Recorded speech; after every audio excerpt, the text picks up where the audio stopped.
പാർട്ടിയുടെ ഭാഗമായിട്ട് നിൽക്കുന്നവർക്ക് പുലർത്തേണ്ടുന്ന സ്വഭാവം, പെരുമാറ്റം, രീതിയൊക്കെ ആവശ്യമുള്ള എത്രത്തോളം അളവിൽ വേണോ അത്രത്തോളം ഓരോരുത്തരും തിരുത്തുക, ഞാൻ ഉൾപ്പെടെ ഓരോരുത്തരും തിരുത്തുക. അതാണ് പാർട്ടി കാണുന്നത്. അഴിമതി സംബന്ധിച്ചിടത്തോളം പാർട്ടിക്കകത്ത് നിരവധിയായ പ്രശ്നങ്ങളുണ്ട്. അതിൽ അഴിമതിയുടെ പ്രശ്നമുണ്ട്, ധാർഷ്ട്യത്തിൻ്റെ പ്രശ്നമുണ്ട്. നമസ്കാരം സുഹൃത്തുക്കളെ, UK യിൽ നിന്ന് ജോയാണ്. പ്രത്യേകിച്ച് ലാൽ സലാം സഖാക്കളെ, നിങ്ങളോടാണ് സംസാരിക്കാനുള്ളത് പ്രധാനമായിട്ടും. ഇപ്പോൾ സഖാവ് ഗോവിന്ദൻ മാഷിൻ്റെ ഇൻ്റർവ്യൂവിൻ്റെ ഒരു കുറച്ച് ഭാഗം ഞാനിതിലിട്ടിരുന്നല്ലോ. അപ്പോൾ നമ്മുടെ എലക്ഷൻ കഴിഞ്ഞു, പലവിധ ചർച്ചകൾ നടക്കുന്നുണ്ട്. പാർട്ടി അംഗങ്ങൾ ഇപ്പം എന്നാ പറയുക, സാധാരണക്കാരായ ഞങ്ങൾക്കൊക്കെ ഈ ചർച്ചയിലൊന്നും പങ്കെടുക്കാൻ പറ്റത്തില്ലല്ലോ. ഞങ്ങൾക്ക് ഉണ്ടാകുന്ന ആശങ്കകൾ അല്ലെങ്കിൽ ഞങ്ങളുടെ ചില അഭിപ്രായങ്ങളൊക്കെ ഇതുപോലെയൊക്കെ രേഖപ്പെടുത്താനൊക്കെ പറ്റുള്ളൂ. എന്തായാലും പാർട്ടി നേരിട്ട ഒരു വലിയ തകർച്ച കോൺഗ്രസ് ഭരണത്തിൽ വരുമ്പോൾ അല്ലെങ്കിൽ UDF ഭരണത്തിൽ വരുമ്പോൾ ബഹുമാനപ്പെട്ട ഇപ്പം മുഖ്യമന്ത്രി ആയിരിക്കുന്ന ബഹുമാനപ്പെട്ട VD സതീശൻ അദ്ദേഹത്തിൻ്റെ കണക്കുകൂട്ടൽ പ്രകാരം അത് തന്നെ നടന്നു. 100-ൽ കൂടുതൽ സീറ്റോടുകൂടി വൻപിച്ച വിജയം എന്ന് പറയുന്നു.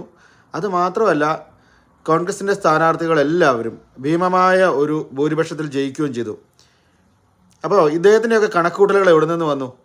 പാർട്ടിയിലെ സഖാക്കളും അല്ലെ പാർട്ടിയുടെ അവസ്ഥ എന്താണെന്നുള്ളത് നമ്മുടെ പാർട്ടി നേതാക്കളെക്കാൾ കൂടുതൽ അദ്ദേഹമൊക്കെ മനസ്സിലാക്കി വെച്ചു എന്നല്ലേ അതിൻ്റെ അർത്ഥം. അല്ലെങ്കിൽ ഇത്രയും ഭീമമായ കോൺഗ്രസ്സുകാർ തന്നെ വോട്ട് ചെയ്താൽ അത്രയും വോട്ട് കിട്ടുമോ? UDFകാരെല്ലാം അങ്ങോട്ട് വോട്ട് ചെയ്താൽ അത്രയും വോട്ട് ഭൂരിപക്ഷത്തിൽ വരുമോ? കമ്മ്യൂണിസ്റ്റ് പാർട്ടി അല്ലെങ്കിൽ LDF, പ്രത്യേകിച്ച് CPMൻ്റെ കോട്ടയൊക്കെ തകർന്നില്ലേ? അപ്പോൾ ഇത് ആര് വോട്ട് ചെയ്തു? നമ്മുടെ പാർട്ടി കാഡറ്റ്സും പാർട്ടി മെമ്പർമാർ വരെ വോട്ട് ചെയ്തില്ലേ? അവരുടെ ക്ഷമ കെട്ടില്ലേ? ക്ഷമ നശിച്ചില്ലേ? അപ്പോൾ ആ ചർച്ചകൾ വളരെ കാര്യഗൗരവമായി നടക്കുന്നുണ്ടെന്നും ഒരു തിരുത്തലുണ്ടാവുമെന്ന് നമ്മൾ പ്രതീക്ഷിക്കുന്നു. അല്ലാതെ ജനങ്ങളെ കണ്ണിൽ പൊടിയിടുന്ന പോലെ എന്തെങ്കിലും പറഞ്ഞാൽ, ഇന്ന് പുതിയ ജെൻസിയുടെ കാലഘട്ടമാണ്. അവരൊക്കെ എല്ലാ കാര്യങ്ങളും മനസ്സിലാക്കി വരുന്ന വിദ്യാഭ്യാസം ഉള്ളവരാണ്. ഇപ്പോൾ സഖാവ് ഗോവിന്ദൻ ഇപ്പോൾ ഓൾറെഡി പറഞ്ഞു, കാറ് ഓടിച്ചു പോകുമ്പോൾ അല്ലെങ്കിൽ കാറിൽ പോകുമ്പം വെള്ളാപ്പള്ളിയെ വിളിച്ച് കാറിലേക്ക് കയറ്റി എന്നൊക്കെ പറഞ്ഞു. ഇതൊക്കെ എന്ത്, ഇതിനൊക്കെ ഇങ്ങനെയൊക്കെ സംസാരിക്കുന്ന എന്ത്, ഇതൊക്കെ കേൾക്കുന്ന ജനങ്ങളുണ്ടെന്നേ. ഇത് തൊണ്ട വിടാതെ വിഴുങ്ങാനായിട്ടും അത് അങ്ങനെയാണ് നോക്കുന്ന അങ്ങനെയൊക്കെയുള്ള കേഡറ്റ്സുകളുണ്ടോ? ഞാൻ പാർട്ടി അനുഭാവി, പാർട്ടിയെ വളരെയധികം സ്നേഹിക്കുന്ന ഒരാളായിട്ട് നമ്മളോട് തന്നെ സംസാരിക്കുന്നതാണ്. നമ്മുടെ അഭിപ്രായങ്ങൾ ഇങ്ങനെയല്ലേ പറയാൻ പറ്റുള്ളൂ. നമ്മൾ നമ്മുടെ ഫ്രണ്ട്സും അല്ലെങ്കിൽ ഗ്രൂപ്പിലും ഒക്കെ ചർച്ച ചെയ്ത് ഇതൊക്കെ ഇങ്ങനെയാണ് സംഭവിക്കാൻ പോകുന്നതെന്ന് എല്ലാവർക്കും അറിയാം. പാർട്ടിയെ സ്നേഹിക്കുന്നവർക്കും യഥാർത്ഥ പാർട്ടിക്കാരും അതുപോലെ പാർട്ടി കേഡറ്റ്സ് ആയിട്ടുള്ള ആൾക്കാരും ഒക്കെ ആയിട്ട് നമുക്കറിയാം ഇത് പരാജയത്തിലോട്ടാണ് പോകുന്നത്, ഭീമമായ പരാജയത്തിലോട്ടാണ് പോകുന്നതെന്ന് 2 വർഷം മുമ്പേ തന്നെ എല്ലാവരും സംസാരിച്ച് വെച്ചിരുന്ന കാര്യമാണ്. ഇതിപ്പോൾ എല്ലാവരും പറയുമോ ഇതിപ്പോൾ തോറ്റു കഴിയുമ്പോൾ പറഞ്ഞത്? അങ്ങനെയല്ല, ഇത് എല്ലാവർക്കും അറിയായിരുന്നു. തോക്കണമെന്ന് ആഗ്രഹിച്ച് നിൽക്കുമായിരുന്നു പാർട്ടി സഖാക്കളടക്കമുള്ള ആൾക്കാർ. എന്തുകൊണ്ടാണ്? ഇങ്ങനെ പോയാൽ ശരിയാകത്തില്ല, ഇങ്ങനെ പോയാൽ നേതാക്കളുണ്ടാവത്തില്ല. ഇങ്ങനെയല്ല കമ്മ്യൂണിസ്റ്റ് പാർട്ടി ഈ പറയുന്ന ഭരണത്തിൻ്റെ ധാരാളിപ്പിൽ സുഖലോൽപതയെ കഴിയേണ്ട ഒരു പാർട്ടിയല്ല. അത് എല്ലാ കാലത്തും പറയുന്ന പോലെ സമരത്തിലൂടെ വളർന്നു വന്നൊരു പാർട്ടിയാണ്. അങ്ങനെ നേതാക്കൾ ഉണ്ടായിട്ടുള്ളൂ, അങ്ങനെ മികച്ച കേഡറ്റ്സ് ഉണ്ടായിട്ടുള്ളൂ. അതിന് പകരമായിട്ട് സുഖത്തിൻ്റെ പരിമളതയിൽ കിടന്നൊന്നും ഈ പാർട്ടി മുന്നോട്ട് വളരാൻ പോകുന്നില്ല. വളർച്ച മുരടിക്കും, ഭീമമായ തകർച്ച ഉണ്ടാകും. അപ്പോൾ ബംഗാളിലൊക്കെ സംഭവിച്ചത് തന്നെ ഇതിവിടെ സംഭവിക്കാൻ പോവുകയാണെന്നുള്ള ഭീതിയിലോട് 10 വർഷം പാർട്ടി ഭരിക്കുമ്പോൾ തീർച്ചയായിട്ടും ഇനി ഒരിക്കലും വേറൊരു പാർട്ടിക്കും കടന്നു വരാൻ പറ്റാത്ത രീതിയിൽ പാർട്ടിക്ക് അതിനുള്ള ടൈം കിട്ടി, സ്പേസ് കിട്ടി ഉണ്ടാവുമെന്ന് ഓർത്ത്. പക്ഷേ 2ാം ഘട്ട ഭരണം നടക്കുമ്പോൾ എല്ലാവർക്കും അറിയാം ഇതെന്താ, എങ്ങോട്ടാണ് ഈ പോക്ക് പോകുന്നതെന്നുള്ളത്. ഇനി അതിനൊന്നും എടുത്തെടുത്ത് പറയേണ്ട കാര്യമില്ല, ചർച്ചകൾ നടക്കുന്നുണ്ടല്ലോ. ഇപ്പോൾ എൻ്റെ കുറച്ച് വ്യക്തിപരമായ അഭിപ്രായങ്ങൾ പറയാനായിട്ട് വന്നതാണ്. ഇപ്പോൾ വെള്ളാപ്പള്ളി നടേശൻ നടന്നു പോയപ്പോൾ കാറെ വിളിച്ച് കയറ്റി, അതാണോ? ആരെയാണ് ഇങ്ങനെയൊക്കെ സംസാരിച്ച് ഇതുപോലുള്ള രീതിയിൽ എന്തുവാ ഇങ്ങനെയൊക്കെ പറയുന്നത്? എനിക്കറിയത്തില്ല. ഇത്രത്തോളം ബുദ്ധിജീവികളുള്ള അല്ലെങ്കിൽ ഇതുപോലുള്ള ചിന്തകരുള്ള ഒരു പാർട്ടിയുടെ നേതൃത്വത്തിൽ ഇരുന്നുകൊണ്ട് ഇങ്ങനെയൊക്കെയാണോ പിള്ളേർ സംസാരിക്കുന്ന പോലെ സംസാരിക്കുകയാണോ? കാറേ പോയപ്പോൾ ചുമ്മാ വിളിച്ച് കയറ്റി എന്നുള്ളതേ ഉള്ളെന്ന്. അത് എന്താണ് അതുകൊണ്ട് അർത്ഥമായതെന്നും വെള്ളാപ്പള്ളി നടേശൻ റെപ്രസെൻ്റ് ചെയ്യുന്ന ആളിനെ സപ്പോർട്ട് ചെയ്തതും പാർട്ടി അതിനകത്ത് കൊടുത്ത എന്തിനാ അതിനെയൊക്കെ ഡിസ്ക്രൈബ് ചെയ്ത് എന്തിനാ പറയുന്നത്? അറിയത്തില്ലാത്ത മനുഷ്യരാണോ? വിമർശിക്കാൻ കഴിഞ്ഞിട്ടില്ല. വെള്ളാപ്പള്ളി നടേശൻ പ്രസ്താവനയോട് ആപ്റ്റായിട്ട് പറ്റിയ നിലയിൽ പ്രതികരിച്ചോ എന്ന ചോദ്യം ചോദിച്ചാൽ അത് ഞങ്ങളൊരു സെൽഫ് ക്രിറ്റിസിസം നടത്തിയിട്ടുണ്ട്.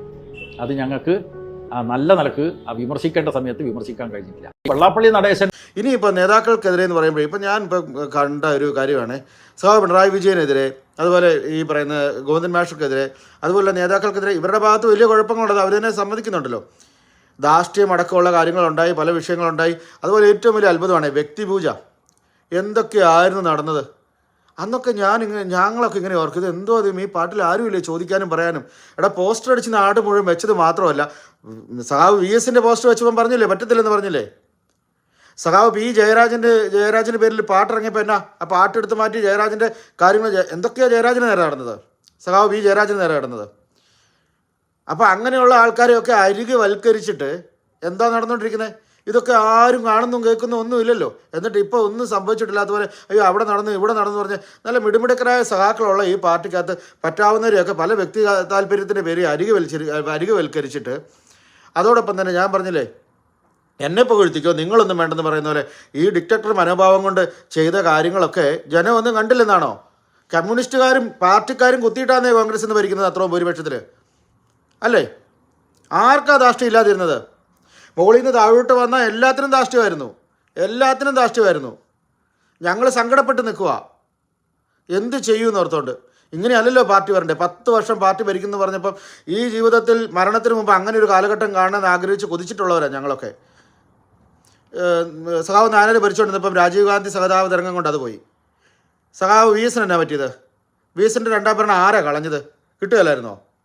3ാമത് ഇവിടെ കിട്ടിയപ്പം എന്തായാലും കിട്ടിയ ആളതൊന്നും ശരിയായ രീതിയിലല്ല കിട്ടിയെങ്കിലും പാർട്ടിയാണ് ഭരിക്കാൻ പോകുന്നത്. അതുകൊണ്ട് സ്വപ്നതുല്യമായൊരു ഭരണം വരും. അപ്പോൾ അത് എന്ത് സംഭവിച്ചു? ഭരണത്തിൽ ഇപ്പം ഞാൻ ഈ കഴിഞ്ഞ ദിവസം നമ്മുടെ എന്താ പറയുന്നത് സഖാവ് മറ്റേ സ്വരാജ് ഇതിൻ്റെ കണക്കുകൾ നിരത്തുന്നത് കണ്ടു. കണക്കുകൾ നിരത്തി ഇങ്ങനെ കൊണ്ടുവരുന്നത് ഇതിങ്ങനെ അതന്നെ പാർട്ടിയുടെ തീരുമാനമല്ലേ. പാർട്ടിക്ക് അങ്ങനെ ചില അജണ്ടകളുണ്ട്, അല്ലെ പാർട്ടിയുടെ തീരുമാനം വെച്ച് നല്ല ഭരണത്തിന് അതിലും കൂടുതൽ ചെയ്യും എന്നുള്ള ചിന്തയിലോട്ടെ നമ്മളൊക്കെ അതിനെ കാണുന്നുള്ളൂ. പക്ഷേ എത്ര ജനങ്ങൾ അത് കണ്ടു? മെയിൻ സ്ട്രീമിൽ വരുന്ന സംസാരങ്ങളും കാര്യങ്ങളും ശരീരഭാഷയൊക്കെ തന്നെയല്ലേ ആളുകൾ ശ്രദ്ധിച്ചത്. അതിനകത്ത് ഈ പറയുന്ന പോലെ വെള്ളാപ്പള്ളി നടേശൻ്റെ വിഷയങ്ങൾ വരുന്നു, അല്ലെങ്കിൽ എന്താ പറയുന്നത് മുസ്ലിം സമുദായത്തോടുള്ള ആറ്റിറ്റ്യൂഡ്, അല്ലെങ്കിൽ ന്യൂനപക്ഷ. ഞാൻ എന്തിനാ ഇതൊക്കെ എടുത്ത് പറയുന്നത്? വലിയ കോൺട്രവേഴ്സിയിലോട്ടൊന്നും പോകാൻ മാത്രം സംസാരിക്കാൻ കഴിവുള്ള ആളല്ല ഞാൻ. എങ്കിലും നമ്മുടെ ഒരു ഹൃദയവേദന പറഞ്ഞെന്നുള്ളതേ ഉള്ളൂ. ഇന്ന് രാവിലെ ഇപ്പം സഖാവ് ഗോവിന്ദൻ സംസാരിക്കുന്നത് കേട്ടതുകൊണ്ട് പറഞ്ഞെന്നുള്ളതേ ഉള്ളൂ. കണ്ണൂരടക്കം പാർട്ടിക്കോട്ടയ്ക്കകത്ത് വിള്ളൽ വന്നിട്ടുണ്ടെങ്കിൽ ആര് വോട്ട് ചെയ്തു? സഖാവ് പിണറായിയുടെ വോട്ട് പോകുന്നുണ്ടായിരുന്നോ? ഇതൊക്കെയാണ് നടക്കുന്നത്. ഇപ്പം ഇതിനകത്ത് എന്നാണെന്നറിയോ, എല്ലാവരും ഇപ്പോൾ എനിക്കിതിനകത്ത് വ്യക്തിപരമായിട്ട് ഞാൻ ഇന്നാൾ പറഞ്ഞായിരുന്നു, ഞാൻ 2-3 പേരുടെ പേര് ഇതിനകത്ത് ഈ മെയിൻ സ്ട്രീമിൽ എടുത്ത് കാണിക്കുന്ന സഖാവ് ഗോവിന്ദനോ അല്ലെ പാർട്ടി സെക്രട്ടറിക്ക് നേരെ എപ്പോഴും ആക്രമണം വരുവുള്ളൂ, അല്ലെങ്കിൽ മുഖ്യമന്ത്രി ആയിരുന്ന ആൾക്ക് നേരെ അല്ലാത്തുള്ള മനുഷ്യർ എന്നായിരിക്കുന്നു? വാഴക്കൊല കവിതയും ചിന്തയും ഒക്കെ സാധാരണ ജനങ്ങളുടെ മാനസികാവസ്ഥ എന്തായിപ്പോയി ഒന്ന് ഓർത്ത് നോക്കിക്കേ. അങ്ങനെ എത്ര കാര്യങ്ങൾ ഇതിനകത്ത് നടന്നു. മനുഷ്യരെ അക്ഷമരെ ചെറുപ്പക്കാരെയൊക്കെ മനസ്സ് മടുപ്പിക്കുന്നത് പോലെ എന്തോരം കാര്യങ്ങൾ നടന്നു. തിരുവനന്തപുരത്ത് ഒരു മേയറിനെ കൊണ്ട് വെച്ചിട്ട് പങ്കുവച്ച് കാണിച്ച കാര്യങ്ങളൊക്കെ. അപ്പോൾ ഇതൊക്കെ എന്തോരം പ്രശ്നങ്ങളാണ്. ഇതൊക്കെ പാർട്ടിയെ വല്ലാത്ത രീതിയിൽ ബാധിച്ചെന്നേ. അതെല്ലാം കണ്ണടച്ചിട്ട് സെക്രട്ടറിക്ക് നേരെയും അല്ലെങ്കിൽ മുഖ്യമന്ത്രിയുടെ നേരെയും മുൻമുഖ്യമന്ത്രിയുടെ നേരെയും പറയുന്നതിനകത്ത് മാത്രം കാര്യമില്ല. ഞാൻ എൻ്റെ വ്യക്തിപരമായ ഒരു കാര്യം ഞാൻ ഇതിനകത്ത് കഴിഞ്ഞ പ്രാവശ്യം പറഞ്ഞായിരുന്നു. PP ദിവ്യ കണ്ണൂർ കാണിച്ചു കണ്ടില്ലേ? അതൊക്കെ കണ്ണൂർ വോട്ട് പോയെന്ന് പറയുമ്പോഴേ പിണറായി സഖാവിൻ്റെ നേരെയും ഇത് PP ദിവ്യയുടെ ഒക്കെ ആ വിഷയത്തിൻ്റെയൊക്കെ പേരിൽ പാർട്ടി കുടുംബത്തിന് നേരെയാണ് സംഭവിച്ചത് ഇല്ലേ? നമ്മുടെ പാർട്ടി 10 കൊല്ലം പഠിക്കുന്നത് നമ്മുടെ പാർട്ടി സഖാക്കൾക്ക് ജീവിക്കാൻ മേലെങ്കിലോ പാർട്ടി അനുഭാവികൾക്ക് ജീവിക്കാൻ മേലെങ്കിലോ? ഞാൻ എൻ്റെ വ്യക്തിപരമായ ഒരു വിഷയം എടുത്ത് പറഞ്ഞുകൊണ്ട് ഞാൻ സംസാരിച്ചായിരുന്നു. ഇപ്പോൾ ഈ സന്ദർഭത്തിൽ ഞാൻ ഒന്നുകൂടി ഉയർത്തി കാണിക്കുക. PN ബിനു എന്ന് പറഞ്ഞുകൊണ്ട് അയർക്കുന്നം ഏരിയ സെക്രട്ടറി ആയിട്ടുള്ള, അല്ലെങ്കിൽ എന്താ പറയുക, ഇപ്പോൾ കോട്ടയം ജില്ലാ കമ്മിറ്റിയിലെ മറ്റോ എന്തോ പൊസിഷനിലൊക്കെ ഇരിക്കുന്ന ഒരുത്തനാണെന്ന് കേട്ടു. എൻ്റെ നാട്ടിൽ എൻ്റെ വാർഡിലുള്ളതാണ്. പറഞ്ഞു വന്ന ഒരു വലിയ ആത്മാർത്ഥ സുഹൃത്ത്, നല്ല സുഹൃത്തും കൂടെ ആയിരുന്നു പറയാൻ പറ്റും. ആത്മാർത്ഥ സുഹൃത്തൊന്നുമല്ല, ഒരു പ്രായത്തിൽ അങ്ങനെയാണ് വളർന്നത്. അവൻ കൊണ്ടുവന്ന് കൊടി കൊണ്ടേ കുത്തിന്ന് എൻ്റെ പറമ്പിൽ, ഞങ്ങളുടെ വീടിൻ്റെ മുൻപിൽ. എന്ത് ധാർഷ്ട്യമായിരുന്നത്! ഞാനതിനെപ്പറ്റി വീഡിയോ ചെയ്തായിരുന്നു. ഇവൻ അവിടെ ഒരു പ്രാവശ്യം വാർഡിലോട്ട് നിന്ന് ജയിച്ചത് 5 വോട്ടിന് ഭൂരിപക്ഷം കിട്ടിയെന്ന് പറഞ്ഞു. സ്വന്തം വാർഡിൽ 5 വോട്ട് ഭൂരിപക്ഷം കിട്ടിയത്. നമ്മുടെ സഖാക്കൾ എല്ലാ വീടുകളിലും ചെല്ലുകയും അവരോടൊപ്പം ഇരുന്ന് ഭക്ഷണം കഴിക്കുകയും അവരുടെ കാര്യങ്ങളിൽ വേദനയിലും വിഷമത്തിലും ഇടപെടുകയും ചെയ്യുന്ന ആൾക്കാർ. അങ്ങനെയല്ലേ ഈ പാർട്ടി വളർന്നു വന്നത്? സഖാവ് ഗൗരിയമ്മയുടെ ഇൻ്റർവ്യൂ കിടപ്പുണ്ട്, എടുത്ത് കണ്ടു നോക്ക്. ഒരിക്കലും ഭരണത്തിൽ വരുമെന്ന് വിശ്വസിച്ചിരുന്നവരല്ല ഞങ്ങൾ സായുധ സമരത്തിലൂടെ ഭരണം പിടിക്കാനിരുന്നവർ. അങ്ങനെയുള്ള ഞങ്ങൾക്ക് ഭരണം കിട്ടിയെന്ന് പറയുന്ന പഴയ ഇൻ്റർവ്യൂ ഒക്കെ എടുത്ത് കണ്ടു നോക്കുന്നേ. അങ്ങനെയുള്ള നമുക്ക് ഭരണം കിട്ടി. ആരെന്ത് പറഞ്ഞാലും കമ്മ്യൂണിസ്റ്റ് ഭരണത്തിലൂടെ കൊണ്ടുവന്ന അവധാനമൊക്കെ തന്നെ ഇവിടെയുള്ളൂ. പിന്നെ മുന്നോട്ട് വന്നപ്പോൾ എന്താ സംഭവിച്ചത്? ഈ നേതാക്കന്മാർക്കിടയിലും അല്ലെങ്കിൽ ഈ താഴേക്ക് വന്ന ചോട്ടാ നേതാക്കൾ യുവന്മാരുടെയൊക്കെ അഹങ്കാരം എന്താ സഖാവെന്ന സാറേന്ന് അവന്മാരെ ഇപ്പോൾ വിളിക്കുന്നത്. നാട്ടിൽ ചെന്നപ്പോൾ കുറേ അവന്മാർ സാറായിട്ട് നടക്കുക. ഇവനെയൊക്കെ സാറേന്ന് വിളിക്കണം. എടാ പാർട്ടിയുടെ കെയർ ഓഫിലാന്ന് ഇതൊക്കെ ആയത്. ഞാനിപ്പോൾ ഈ ആരോപണം ഉന്നയിക്കുന്ന ബിനു എന്ന് പറയുന്ന അയർക്കുന്ന ഏരിയ സെക്രട്ടറി ഒരു റൈറ്റിങ്സോ അല്ലെങ്കിൽ ഒരു പത്രസമ്മേളനമോ ഒരു പ്രസംഗമോ ഒരു പൊതു വിഷയത്തെ ബന്ധപ്പെട്ട ഒരു ടോക്ക് നടത്തുന്ന ഒന്നും കണ്ടിട്ടില്ല. ഇതൊക്കെ എങ്ങനെ ഇവിടെ എത്തി? ആരെത്തിച്ചു? പാർട്ടിയുടെ പൊസിഷനിൽ എത്തുന്നത്. എന്നിട്ട് ആ പൊസിഷൻ കിട്ടിയപ്പം ധാർഷ്ട്യം പാർട്ടിയുടെ ഒരു ഇഷ്യൂ നടന്നപ്പോഴേക്കും അവിടെ നടന്നിട്ട് അങ്ങനെയല്ലേ വരുന്നത്. എന്താ ഇവിടെ സംഭവിച്ചത്? എന്താ വാ വന്ന് ഞാൻ വന്നിരിക്കുമല്ലോ എന്ന് ചോദിക്കുന്നതിന് വരട്ടെ അവൻ കൊണ്ട് കൊടി കുത്തി. ഇതേ ഞാനിവിടെ ഒരു കൊടി കുത്തിരിക്കുന്നു, ഇതിനെ മറികടക്കരുതെന്ന്. എടാ ഞങ്ങൾക്ക് പാർട്ടി പാരമ്പര്യമുള്ളതാന്നേ. ഞങ്ങൾക്ക് പാർട്ടി പാരമ്പര്യമുള്ള ഞാൻ എൻ്റെ അപ്പൻ CITU മെമ്പറായിട്ട് ഞാൻ പറഞ്ഞു, എൻ്റെ കഴിഞ്ഞ വീഡിയോ പറഞ്ഞ് ഇന്നും പറയുന്നില്ല ഞാൻ. അന്ന് കാലത്ത് ഇവനൊക്കെ എവിടെയായിരുന്ന പോലെ എനിക്കറിയത്തില്ല. ഞങ്ങൾ ഒരു ആനുകൂല്യം മേടിച്ചിട്ടില്ല. ഞങ്ങളൊരു സായിബാബയുടെയും ട്രീറ്റ്മെൻറ്റ് ഫ്രീ ആയിട്ട് പോയി എടുത്തിട്ടില്ല അപ്പന് വേണ്ടിയിട്ട്.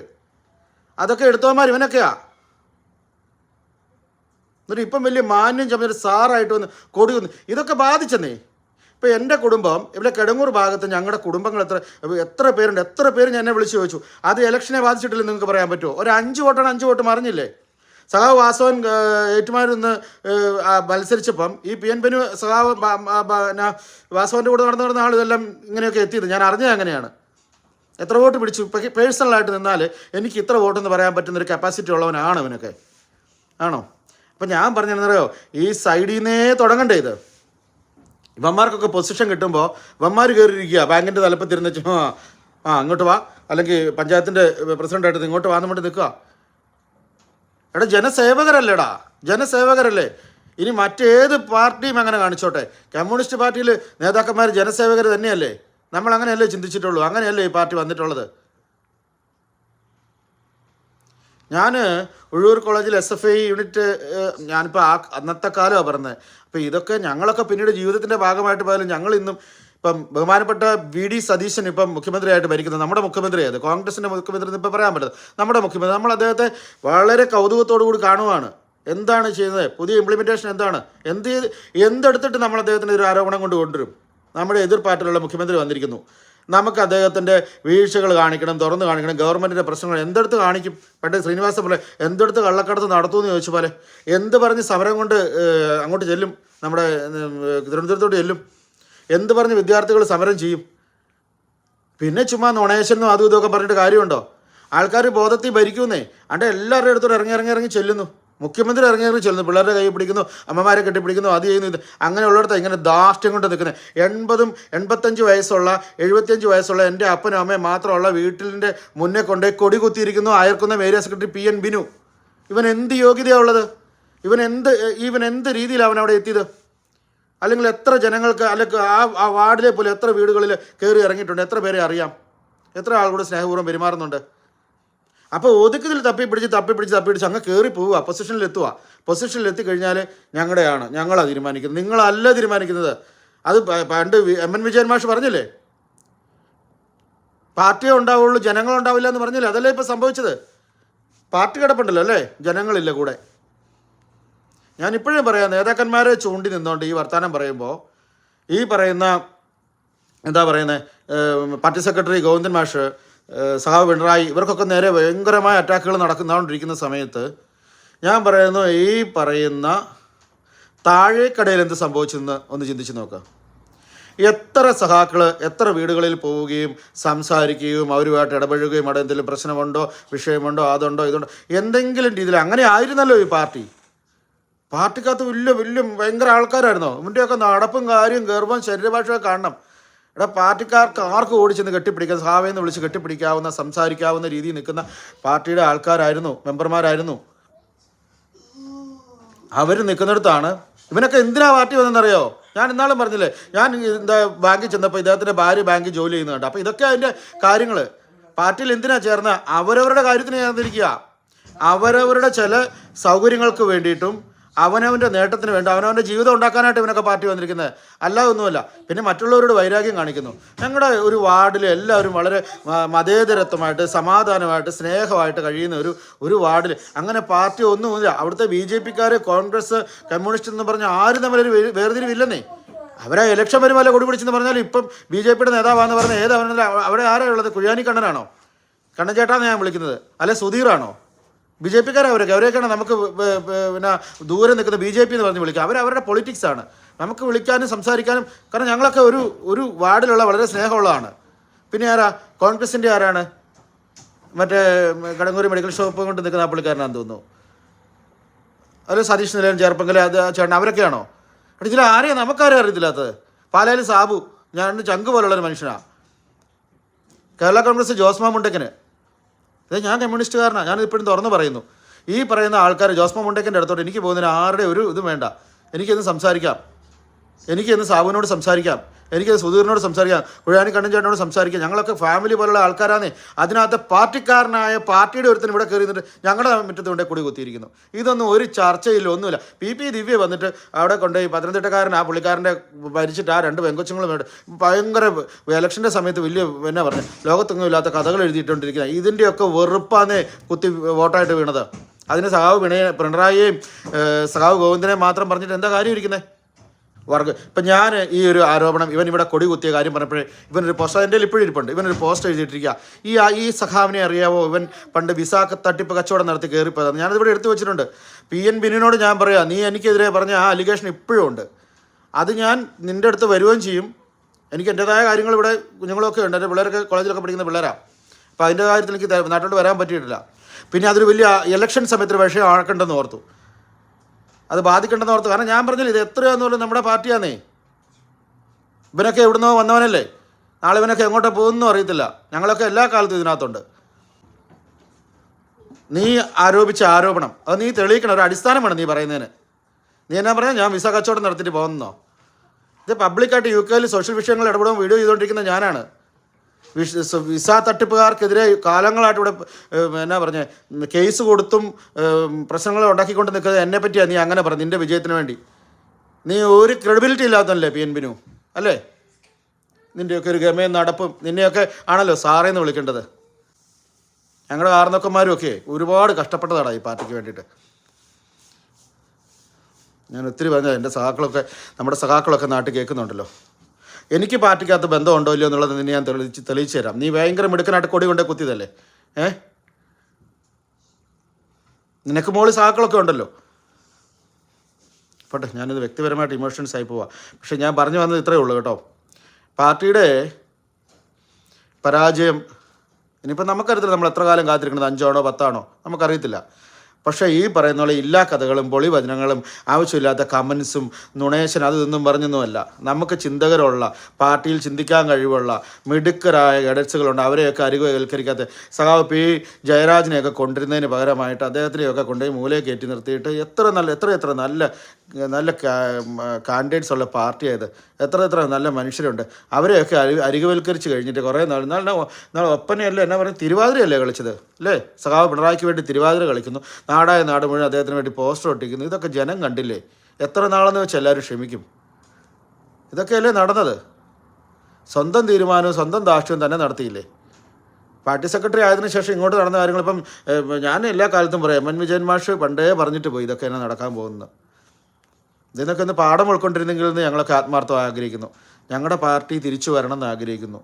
അത് ഈ പറയുന്ന പോലെ ഈ മനുഷ്യർക്ക് എന്നാ പറയുക, യാതൊന്നും യോജിക്കാൻ പറ്റാത്ത നല്ല കാര്യങ്ങൾ റേസ് ചെയ്ത് കൊണ്ടുവന്നിട്ട് ജനകീയ പ്രശ്നങ്ങൾ ഉൾപ്പെട്ടിട്ട് ഈ പറയുന്ന പാർട്ടി കേഡറ്റ്സ് ആണെങ്കിലും പാർട്ടി അനുഭാവികളാണെങ്കിലും ജനങ്ങളുടെ, ഞാൻ ഈ പറയുന്ന PN ബിനുവിൻ്റെ എതിരെ ഒരു വീഡിയോ ഇട്ട് കഴിഞ്ഞപ്പോഴേക്കും കിടങ്ങൂർ ഭാഗത്ത് അവിടുന്ന് ഇവിടുന്നൊക്കെ എത്ര പേരെ മെസ്സേജ്, ഈ വ്യക്തിയെ ഒട്ടും ഇഷ്ടമില്ലെന്ന്, അയാൾ കാരണം പാർട്ടി വിട്ടുപോയതാണോ ഒരുപറ്റ ആളുകൾ എന്നെ കോൺടാക്ട് ചെയ്തിട്ടുണ്ടായിരുന്നു.